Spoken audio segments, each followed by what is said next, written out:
Breaking news BJP విద్వేషపూరితంగా వ్యవహరిస్తుందన్నారు మంత్రి సీతక్క. రాహుల్ గాంధీపై కేంద్ర మంత్రి బండి సంజయ్ చేసిన వ్యాఖ్యలపై సీతక్క ఆగ్రహం వ్యక్తం చేశారు. అణగారిన వర్గాలు పేద ప్రజలంటే బీజేపీకి పట్టదని ఆమె విమర్శించారు. దేశవ్యాప్తంగా చేపట్టి జనాభా ప్రతిపాదకన సంక్షేమ ఫలాలు రిజర్వేషన్లు కల్పించాలన్నదే రాహుల్ గాంధీ అభిమతమన్నారు ఆమె. 30 సంవత్సరాలుగా ఎలాంటి మంత్రి పదవుల్లో లేకుండా దేశం కోసం పనిచేస్తున్నారని విజన్ ఉన్న నాయకుడు రాహుల్ గాంధీ అని సీతక్క అన్నారు.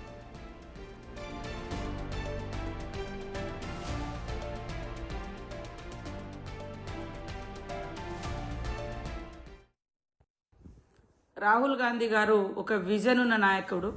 ఒక త్యాగాల కుటుంబం నుంచి వచ్చి 35 సంవత్సరాలైనా కూడా ఇప్పటి వరకు ఎలాంటి పదవులు లేకుండా దేశం కోసం అట్టడుగు వర్గాల కోసం పనిచేస్తున్నటువంటి రాహుల్ గాంధీ గారిని పదే పదే బీజేపీ గ్రామ నాయకత్వం నుంచి మోడీ వరకు టార్గెట్ చేసి కించపరిచేటువంటి మాటలు మాట్లాడుతున్నారు.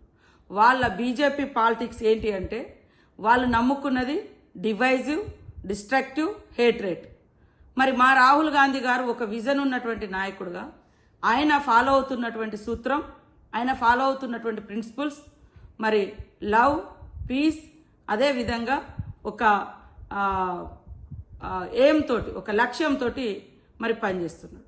కాబట్టి ప్రజలు కూడా వీరి యొక్క బీజేపీ యొక్క హేట్రేట్ పాలిటిక్స్, అదేవిధంగా రాహుల్ గాంధీ యొక్క peace and love and equality, అదేవిధంగా ప్రోగ్రెస్, ఈ యొక్క సిద్ధాంతాలను కంపేర్ చేసుకొని చూస్తే ఈ సమాజానికి మరి హేట్రేట్ పనికొస్తుందా, విద్వేషం పనికొస్తుందా, మరి శాంతి, ప్రేమ అనేది పనికొస్తుందా?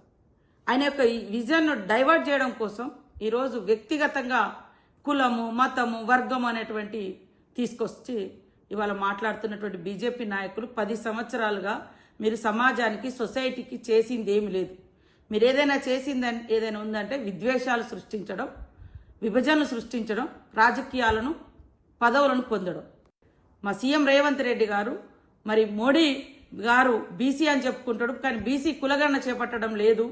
ఆయన పుట్టుకతో బీసీలాగా పుట్టలేదు, ఓసీగా పుట్టిండు. ఆయన ప్రధానమంత్రి అయిన తర్వాత, మోడీ గారు ప్రధానమంత్రి అయిన తర్వాత గుజరాత్లో వాళ్ళ కులాన్ని బీసీగా చేర్చుకున్నాడని రేవంత్ రెడ్డి గారు మాట్లాడితే, అసలు బీసీ కులగణన నుంచి డైవర్ట్ చేయడం కోసం, రాహుల్ గాంధీ గారి యొక్క లక్ష్యాన్ని డైవర్షన్ చేయడం కోసం ఇవాళ రాహుల్ గాంధీ గారిని, వారి కుటుంబాన్ని టార్గెట్ చేసి మాట్లాడుతున్నారు.